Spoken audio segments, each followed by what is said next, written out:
sense an awesome moving of the Holy Spirit. I see His countenance resting on each face. I know that there are angels hovering all around us, for the presence of the Lord is in this place. He is here, hallelujah. He is here, amen. He is here, holy, holy. I will bless His name again. He is here, listen closely, hear Him calling out your name. He is here, you can touch Him, you will never be the same. I searched for peace among the shadows dark and lonely. Gave up on finding a strong and lasting love. I've tasted all the things that sin could think to offer me, but tonight I feast on manna from above. He is here, hallelujah. He is here, amen. He is here, holy, holy. I will bless His name again. He is here, listen closely, hear Him calling out your name. He is here, you can touch Him, you will never be the same. He is here, hallelujah. He is here, amen.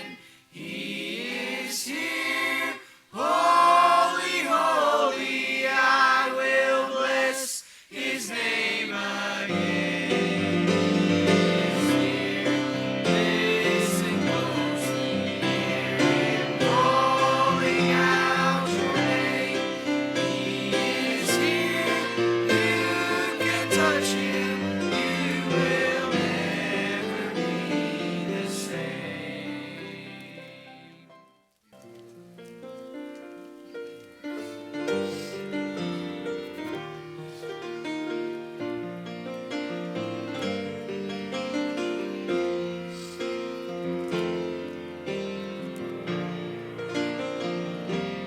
Shadows fall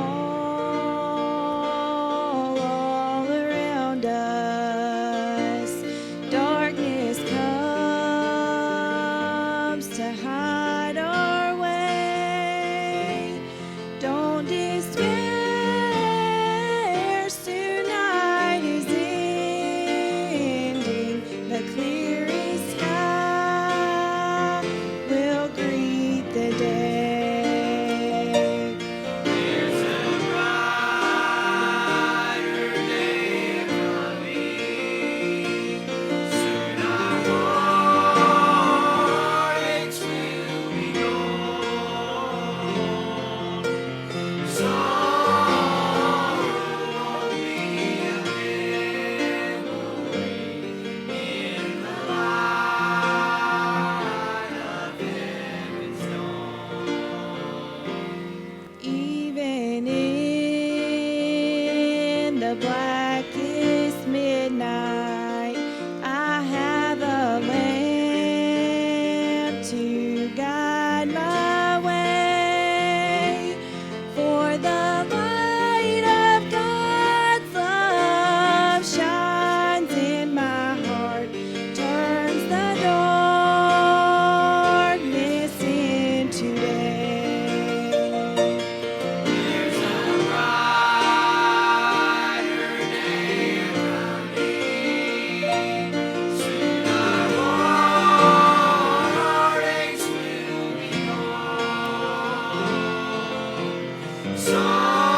as I seek to serve you.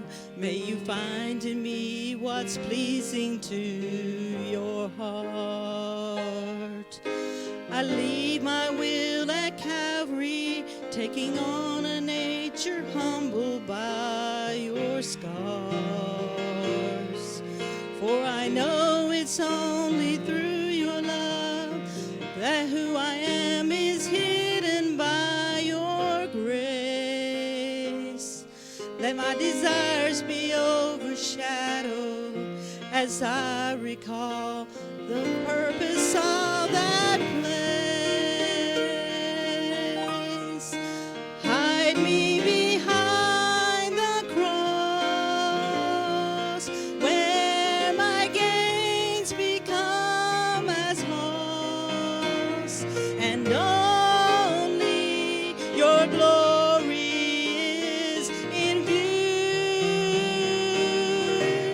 Your power will be revealed the more that I am concealed.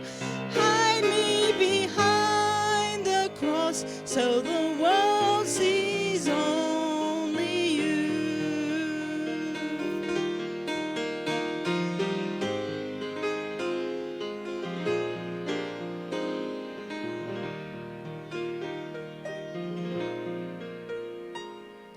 If I rely on my strength to be a source of hope for those in need, the only profit I would gain would be the empty honor of my deed. But with all of self behind your cross, the splendor of your love stands free to shine, illuminating with your power, reaching souls so that you alone are glorified. Hide me behind the cross, where my gains become as loss, and only your glory is in view. Your power will be revealed the more that I am concealed. Hide me behind the cross so the world sees only you. Hide me behind the cross so the world sees only you. Amen. Thank you, Miss Shirley. That's a great song. I appreciate the Lord using that. And if we would have a successful life, if we would do just that, if the Lord would just let us see Him rather than seeing us. Galatians chapter number 5 tonight. And I told you this morning that I wanted to share with you probably more of a devotional thought. This morning, I guess it was more of a teaching type message. And tonight it's going to be probably more of a devotional thought. And I'm not going to keep you here for 2 or 3 hours, maybe an hour and a half too, but I'm just kidding. And but I want to share one verse with you tonight that's been kind of wrestling in my mind. I've said this before. I have you stand just in a moment, not right yet, but some of the most difficult, I think, messages are trying to fit messages, for holidays, those expected messages where, it's the 4th, you're supposed to preach on certain things in the 4th, and a lot of times I just don't do that. I think it's more important to find the right message than it is to find the message of, whatever's befitting. But I started that message this morning about life, liberty, and the pursuit of holiness. And I had intention, or I was really thinking about going through life and liberty, and then the pursuit of holiness. But I felt like we were going to run out of time if I'd done that. So we dealt with the pursuing after holiness this morning. But I do want to talk just a moment tonight about this thing of liberty. And I've watched people get reclusive when you start talking about Christian liberty. I have literally seen people that get nervous when you start talking about Christian liberty. But I want to say this: I am thankful that we have liberty in Christ Jesus. I mean that, and I'm going to show you why I believe that here in just a moment if the Lord will help me. So don't allow the topic of liberty to make you nervous. We have been saved, and God has set us free, and we have a liberty in which we can enjoy. But let's look a little bit about this liberty tonight. So stand with me. Galatians 5, familiar passage of Scripture, probably used a lot in pulpits all across the country today. Probably Galatians chapter number 5, maybe 1 Peter. We're going to be looking at it some here tonight. But just read this one verse, and then we're going to go back and break some things down. And again, we're going to jump right into it. I just want to give you more of a devotional thought that you can leave with something to chew on, something to think about as we go our separate ways. Paul said in verse number 13, he said, "For brethren, ye have been called unto liberty. Only use not liberty for an occasion to the flesh, but by love serve one another." Let's read it one more time, and you read along silently there as I read. He said, "For brethren, ye have been called unto liberty. Only use not liberty for an occasion to the flesh, but by love serve one another." Brother Brent, if you would, take us forward in prayer tonight. Amen. Thank you so much for standing. You can be seated. I want to preach on this thought tonight. What do I do with this liberty? Have you ever had something that you kind of had so much of it you just don't know what to do with? Now, probably not your paycheck, probably not your money. You can probably figure out what, it's probably already well spoken for. But maybe I think about people that garden. Okay, you know me. I am not a gardener.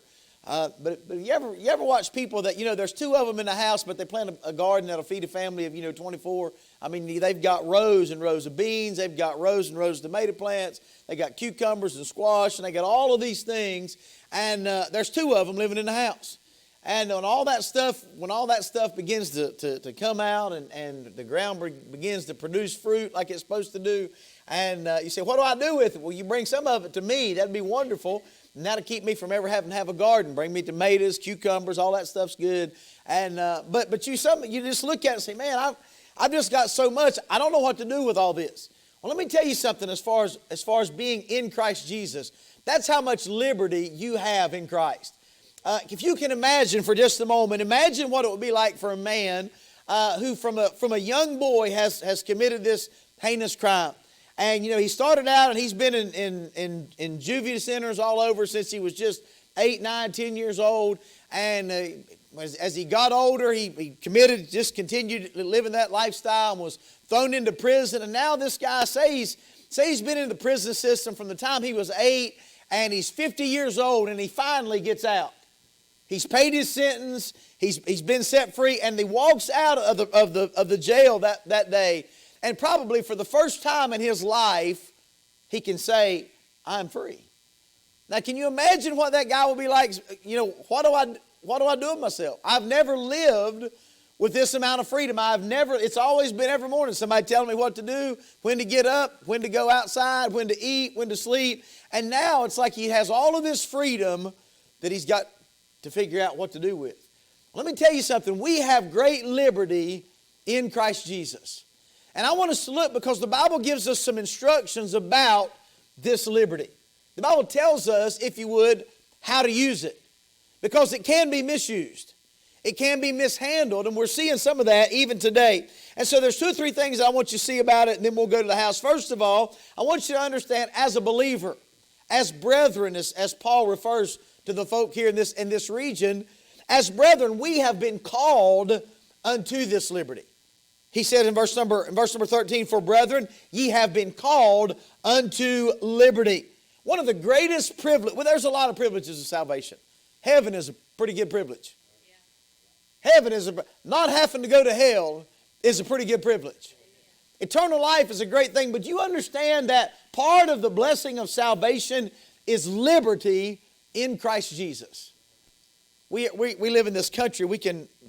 Most of us probably don't really appreciate the freedoms and the liberties we have because we've never been without them. We've never been without them. There's a lot of people that's never traveled outside of the boundaries of this country. They don't understand the way other people live. They don't understand the way societies live. And listen, I've been outside, but I've just been out as a visitor. I've never lived in those circumstances.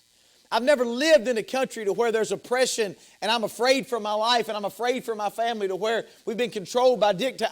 I've enjoyed the freedoms that I have. But as a child of God, we have been granted a liberty that God has gifted us with, that He's set us free. Now, I hope that we sing about it and we talk about it, but I want us to really think about what liberty really means. John 8:32 says, and ye shall know the truth, and the truth shall what? Make you free. John 8:36 says, if the Son therefore shall make you free. Then what's He say? Ye shall be free indeed. In other words, this is the epitome of what it means to be free. Of what it means to be free. Now, when I say we've been called under liberty, there's a couple of things that's found in this passage in Galatians chapter number 5 that's worth pointing out. First of all, he deals with the bondage of the law. Why should we appreciate liberty? Because Christ offers freedom, the law says bondage. Now, before we misinterpret that, understand this. Christ didn't do away with it, He fulfilled the law. There's nothing in and of itself wrong with the law. All right, but the ceremonialism that goes along with the law was a lot of work. Is a lot of effort. Now, and you need to understand the context here. Paul is not demonizing the law. What he's doing is he is calling out those who are putting the weight of the law upon the shoulders for deeds as a means of salvation. Okay?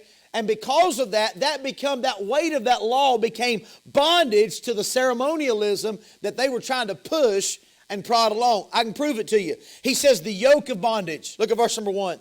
Stand fast, therefore, in the liberty wherewith Christ hath made us free, and be not entangled again with the yoke of bondage. That entangled again means it's a word that has to do with like entrapment or being cumbered with. Being under bondage of. But that phrase, yoke of bondage, it depicts literally the bondage of slavery. Now, a yoke, is something that you put on an animal, when you're plowing and man, it's heavy and they're locked together and they don't go which way they want to go, but somebody's controlling them, somebody is guiding them. And he said the bondage of the law, this ceremonialism in the law, is that of a yoke where it's heavy, and yet he says, listen, there's troublesome, burdensome things in this law. One writer wrote it this way. He's talking about troublesome laws imposed on one, especially the Mosaic law. Hence the name is so transferred to the commands of Christ as to contrast them with the commands of the Pharisees. You say, what are you talking about?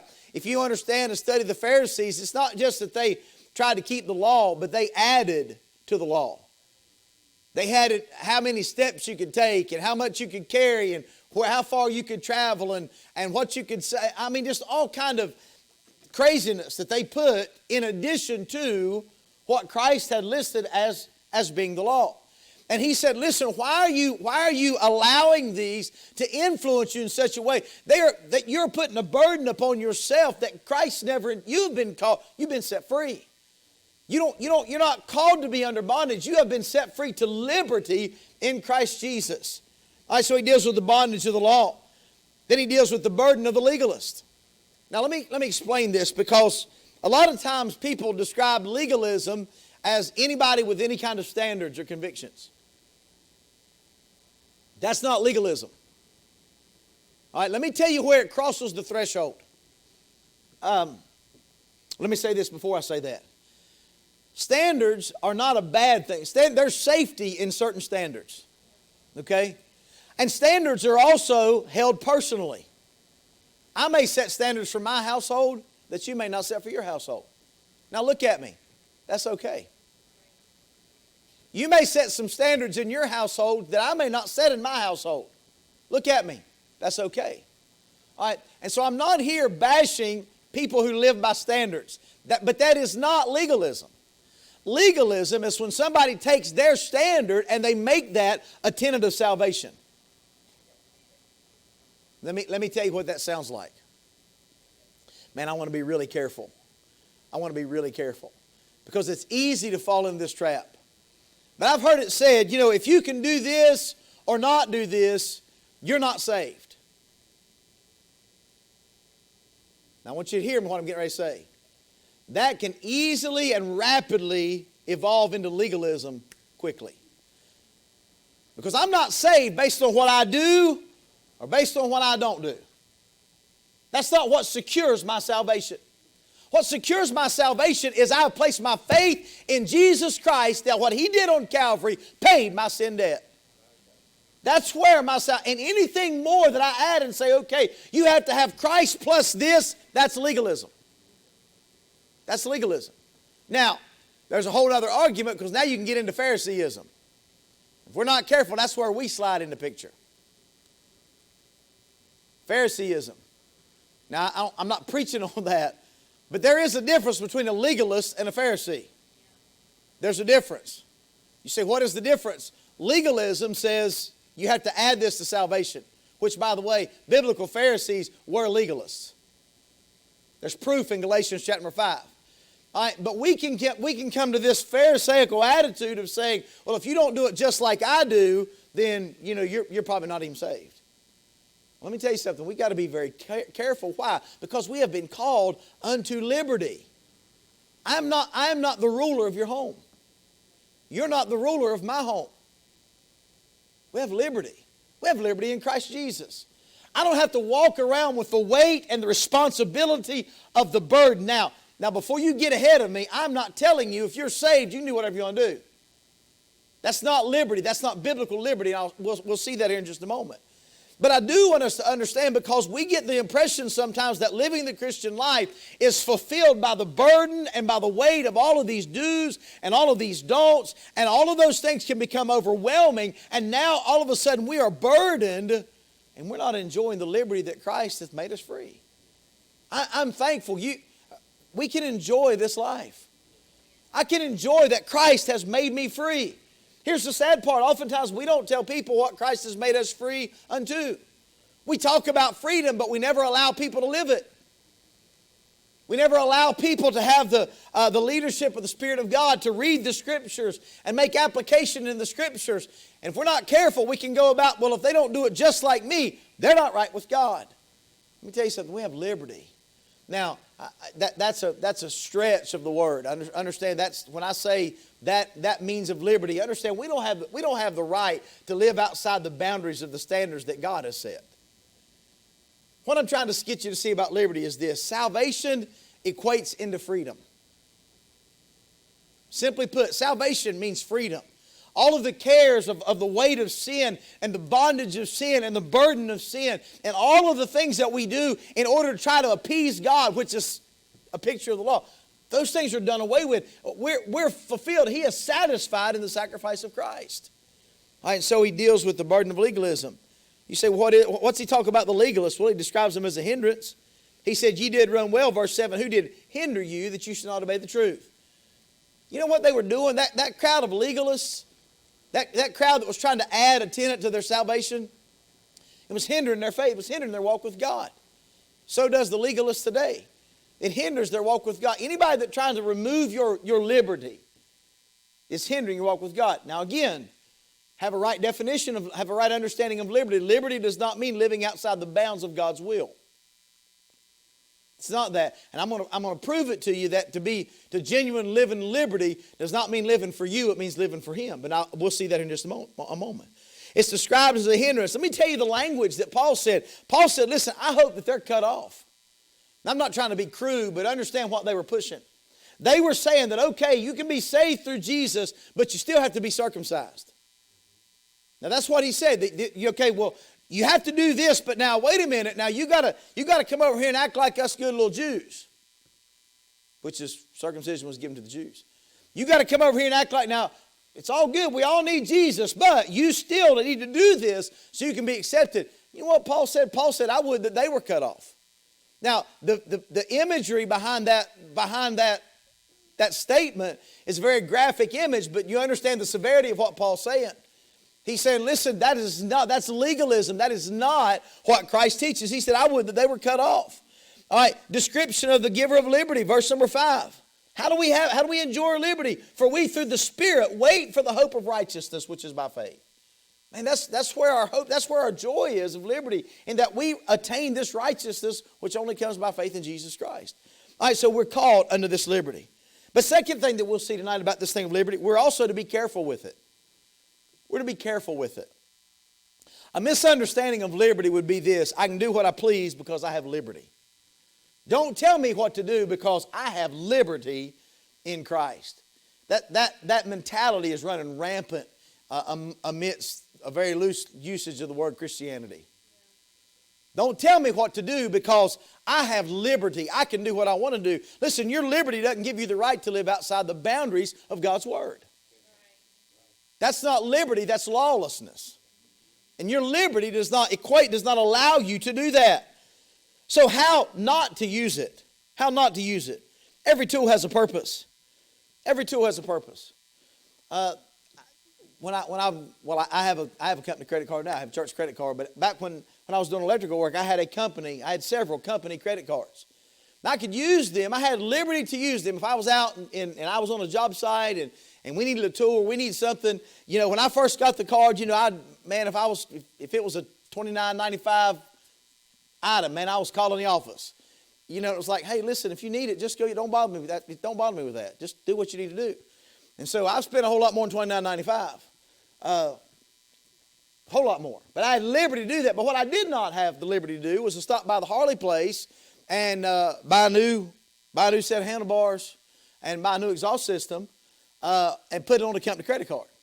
I didn't have liberty to do. I had liberty, but I didn't have liberty to do that. Why? Because it was outside the boundaries of what the one that was in charge of my liberty had set in the guidelines. And so liberty has boundaries, but he says here's what not to do with your liberty. Now you can read this. This is not something that we can't get a hold of, but it is something that we need to have a rightful understanding of liberty. I'm not trying to take your liberty. As a matter of fact, I want you to realize that you do have liberty. I think it would do God's people good every now and again just take a deep breath. You say, preacher, why would you say that? Man, we get caught up in the trying to do good works and trying to do good things and trying to live right and trying to talk right and act right. And sometimes, if we're honest, it can get overwhelming. Sometimes just trying to do right, man, it's tough. I want you to understand something. Every now and again, take the pressure off just a little bit and understand you've got liberty in Christ. He has made you free. He's made you free. But not free to do what you want to do, but free to live as He wants you to live, just like Miss Shirley just sung about. Free that I can live the way He wants me to live. Man, He has took away anything that would impede that lifestyle, anything that would get in the way. He has made me free from those things. It'd be hard for a prisoner, to do the things that he wants to do while he still has a ball and chain around his ankle. Be difficult. He couldn't do that while there's something in the way. But when he's unshackled, when he's set free, he is free to live the way he ought to live. When I got saved, those things that would impede or hinder me from living the way that would be pleasing unto God, Christ removed those things and said, now you are free to live as I would have you to live. Enjoy your liberty. Enjoy it. There's nothing wrong with that. Don't feel guilty about enjoying your Christianity. Don't feel guilty about enjoying the life that God gave you to live. Just do it within the boundaries of what God says. So, what not to do? How not to use it? Well, he says in verse number 13, what? Use not liberty for an occasion to the flesh. Now, that's simple, right? What is occasion? It's an opportunity. Occasion is just a word that means opportunity. What it means is in essence, this. Don't allow your liberty in Christ to be the incentive, the motivation, or the resource for the work or the justification thereof for the works of the flesh. In other words, well, I'm going to live a sinful life, and what I'm going to fall back on is the fact that I have liberty to do what I want to do. No, you're just justifying your sin. You're just justifying wanting to live a sinful lifestyle and having no control over yourself. And having no control. By the way, if you're saved, you still can sin. You still can get out of the will of God. You still can do wrong. You have the choice to make as to who you're going to live for. But he says, don't allow that wonderful liberty. That liberty that you don't have to live according to what they're saying of the deeds of the law and the burdens of the law, and add this to your salvation and make sure you're keeping all of the feasts and doing all the ritualistic things and the ceremony. You don't have to do all of those things. He said, however, don't use your liberty as an occasion to the flesh. Don't let it take you over here. You see, that's where we're at today. We're taking people that are so heavy and burdened over Phariseeism, and what they've done is they've rejected Phariseeism, but they've went way over here on the other end of the spectrum, and they're now misusing or abusing their liberty. We're seeing it. We're seeing it among people that, man, I got to be politically correct. There's people that are walking away from what at one time they stood upon, they stood for, because they are trying to so isolate from a certain mentality within a movement that they have went way over here, and now they're misusing because they misunderstand what liberty is all about. They're trying to combat Phariseeism, which I'm against Phariseeism. I'm against the legalism. I'm against those. I'm not against standards. I'm not against convictions. I'm not against setting up some boundaries within your own home, even within the church house. I'm not against those things. But if we're honest, some of that can become overbearing, and we've turned preference into doctrine. Y'all still with me? Everybody still nod at me? And so to combat that, they have went way over here, and what they've done is they've misused their liberty. They've abused their liberty. They've gone too far in misusing that.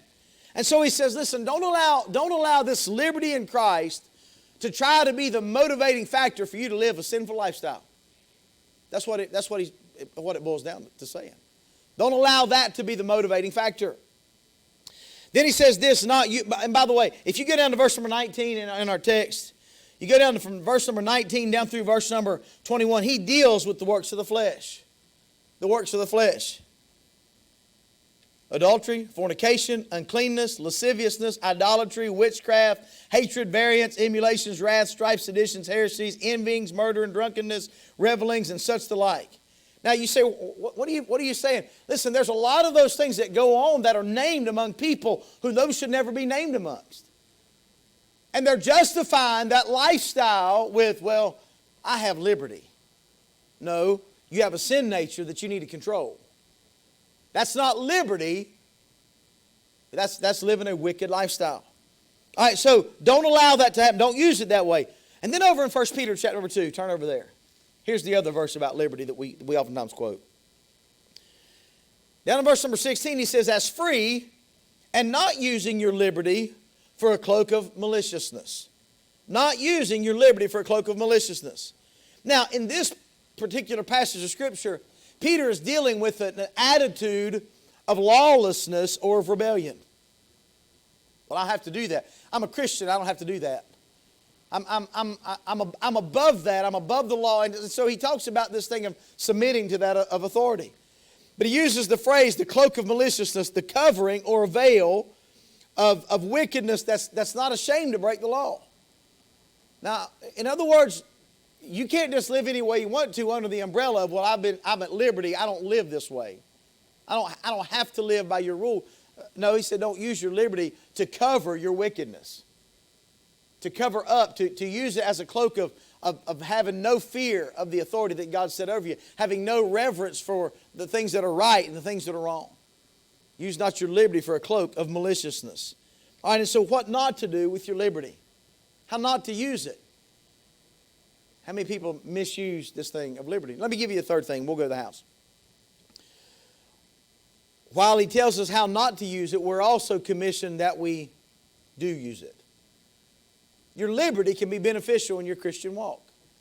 Not just so that you can enjoy your Christian walk, but so you can fulfill that Christian walk. I made the statement before that salvation removed the chains that would hinder me from living a life that Christ would want me to live.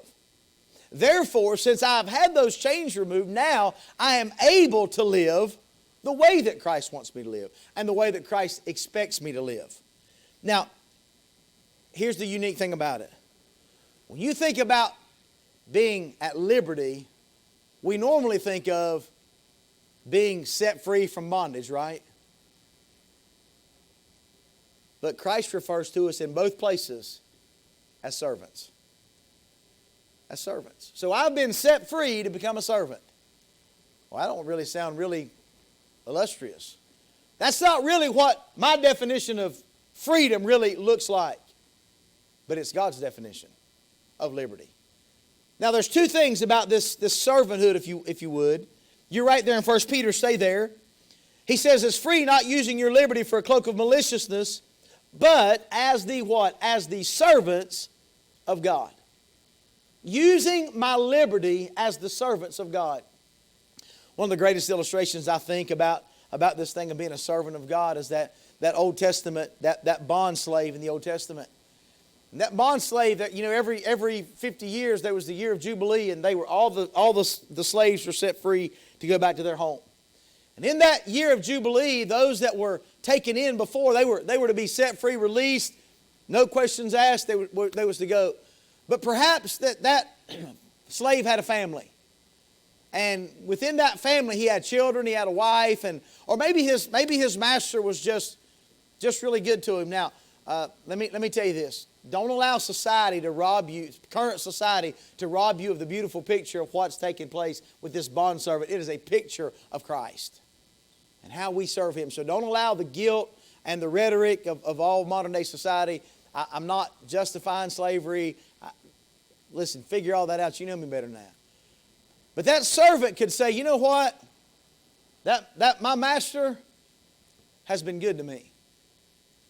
Whether he had been there all 50 years, whether he had been there for 2 years before the year of Jubilee, but he says, okay, my master has been good to me. My family's here. I have a home here. He has given me a home. He has given me provision. He has given me a lifestyle that I could never attain outside of my master's house. And he says, you know what? If it's all the same to you, I'd just like to stay here and serve you for the rest of my life. The master would look at him and say, okay, I'd be willing to let you do that. And he would take him up to a doorpost or to a post somewhere, and he would take him and he would lay his ear down on that post. And the master would take an awl and he would drive that awl through his ear. He would pierce his ear. And it was a sign that, hey, this guy has committed to be a bond slave for the rest of his life. It was not because he had to, but it was because he loved his master and he desired to. That's exactly the picture of what real liberty looks like. He's not forcing me to serve Him, but He set me free so that I can. I don't have to live the way that I used to live.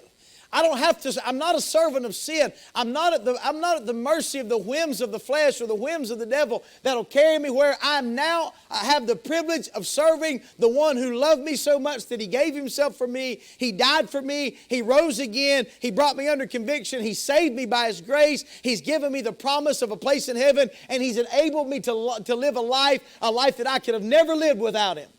And now He's given me the liberty that I can stay and I can serve Him with all my life. And He said, listen, that's how you use your liberty. You use your liberty to serve Him. All right, so when we serve others, we do it for the sake of Christ. Verse number 13. We do it for Him because He set us free, and we find this pleasing to Him. Submit yourselves to every ordinance of man for the Lord's sake. So we become now His representative. The way we live our life is reflective of the one in whom we serve. Then He says this. He tells us, how do we do that? We submit to the ordinances. As a free man who chooses to do this on purpose. He makes a willful decision that I'm going to live according to these ordinances because it brings pleasure to my master when I behave myself in certain ways. All right, then he says this, for the purpose that God has. Look at verse number 15. He said, for so is the will of God, that with well-doing ye may put to silence the ignorance of foolish men. And we live all of this, and then he uses those two words in verse number 16, as free. God's not making us do this, but He's telling us, if you want to live according to my will, this is how I want you to live. And He's enabled us that we can live this kind of lifestyle while we enjoy our liberty. All right, then let's go back to Galatians 5. Not only as servants of God, but then also how we use our liberty is found back in our text verse. He says in verse number 13, for brethren, ye have been called unto liberty. Only use not liberty for an occasion to the flesh, but by love, what's that say?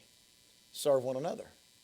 So not only does my liberty afford me the opportunity and the ability to serve God, but my liberty in Christ affords me the opportunity to serve my brothers and sisters in Christ. He has put me into a family. He has set me free. He has given me the opportunity to serve and to be a blessing. Now, he says in verse number 16, this I say, then walk in the Spirit, you shall not fulfill the lust of the flesh. All right, so the motivating factor or the motor behind that, if you would be a walk with the Spirit of God, walking with Christ. But he tells us this, and if you'll go down through here, look at when he says one another. And I'm not going to have time to go into this, but he says it in verse number 13. He says it in verse number 14, thou shalt love thy neighbor as thyself. Verse number 15 rather, but if you bite and devour one another, He deals with contention among the family of God. If you bite and devour one another, take heed that you be not consumed one of another. He said, listen, God said, I never intended for it to be this way. I never intended for my children to bite and devour one another. And you see that so often in families, don't you? Man, you see families torn apart. You see families, man, they're just tearing each other to pieces. God said when it comes to my children, those who have liberty to live their life, He said, if you're not careful, if you're going to live in the flesh, if you're not careful, you'll bite and devour one another. How do you do it? How do you avoid it, rather? And you serve one another. He goes on to say, down in verse number 26, let us not be desirous of vainglory, provoking one another and envying one another. That's not how we serve one another. How do we do it? Brethren, if a man be overtaken in a fall, chapter 6, verse number 1. Ye which are spiritual, restore such an one in the spirit of meekness, considering thyself, lest thou also be tempted. Bear ye one another's burdens, and so fulfill the law of Christ. And so he said, listen, when you've been set at liberty, let me tell you how to use your liberty. Don't use it as a cloak of maliciousness. Don't use it to live anyway as far as an occasion to the flesh. But use it, number one, to serve God, but then number two, to serve the children of God, to serve one another. Listen, can I tell you something? God set us at liberty that not only can I serve God with my life, but I can help my brothers and sisters in Christ, and I can receive the help from my brothers and sisters in Christ. God has set me at liberty that I can do it. He's set me free. He's made it possible for me to do that. When you're in bondage, you really can't help anybody. If I'm in bondage, I can't help anybody. There's nothing that I can do about the circumstance. But when I've been made free, now I have the opportunity to minister and to be a help. And so he says, as servants, one of another. I wrote this down several years ago. I don't know when it was. But verse number 13 says, to serve one another by love, not by law, but to still serve. That's one thing for me to say, hey, listen, you need to go do this to one of my children. You need to go do this for your brother. That's serving by law. Okay, there's a judgment coming if they don't do that. That's serving by law. It's funny, when they lived at my house, most of the time it was serving by law. But they don't live under my house anymore. And now I find that my kids will do things for each other. Why? Not because they have to, but because they've been set free. They've been set free from the bondage of my home. But now they're serving not out of law, but out of love. Listen to me, child of God. We've been set free. Let's serve one another by love because we care. Not only that we love each other, but because we love Him. And to serve one another. And we can use our liberty. We can use the fact that God has set us free. And God set me free. God set my brothers in the Lord free. My sisters in the Lord free. And so we can serve and help each other as a network because we've been set free. Man, how do we use our liberty? What do I do with all this liberty? Well, let me tell you something. Use it. Use it. How do I use it? Well, first of all, you need to appreciate the fact that God called you to enjoy it. Enjoy your liberty. Enjoy the fact that you've been set. Take a deep breath in the midst of the chaos of this world, the discouragement of this world, the struggles of this world, the darkness of the hour. Stop and take a deep breath and thank God that He set you free from all this. Don't use it as an occasion to your flesh, or you can have this mindset, I can live any way I want to, a crooked, perverse life, ungodly life according to the works of the flesh. That's not liberty, that's lawlessness. God didn't call you to that. How do you use it? Well, serve God with it. Take the life that God has now granted you and do something with it for His glory. How many people are just riding to heaven just trying to say, well, I've been saved, that's all that matters, and I'm going to live any way I want to because I have no fear of hell. Listen, take the life that God has given you to live, that liberty, and live it to the fullest for His glory. Whether you're at the workplace, whether it's your home, listen, live it in everyday fashion for His glory. Why? He set you free. And then live it in such a fashion that we can serve and help one another. Man, what do I do with all this liberty? Live. Enjoy. Live in the liberty, but use it wisely and use it in accordance with His Word. Let's stand tonight. Maybe tonight you'd just like to come around the altar and pray. We're not going to have anything high pressure, but if you want to come around the altar and pray tonight, this altar is open. You are more than welcome to come and do a little business with God. That'll be fine. Hey, listen, if you're here tonight, you say, preacher, I'm not sure I'm saved. I know who's here tonight. I can look around and I can see, but I can't look down in the depths of your heart. But if you're here tonight and you're not saved or you're not sure, man, it'd be a great opportunity to come and let Christ set you free. And if the Son therefore shall make you free, you shall be free indeed. Listen, He can do what works can't. He can do what the law can't. Child of God, enjoy your liberty. But your liberty is not an excuse for sinfulness. It's not a way to justify a wrong lifestyle. That's not liberty, that's lawlessness.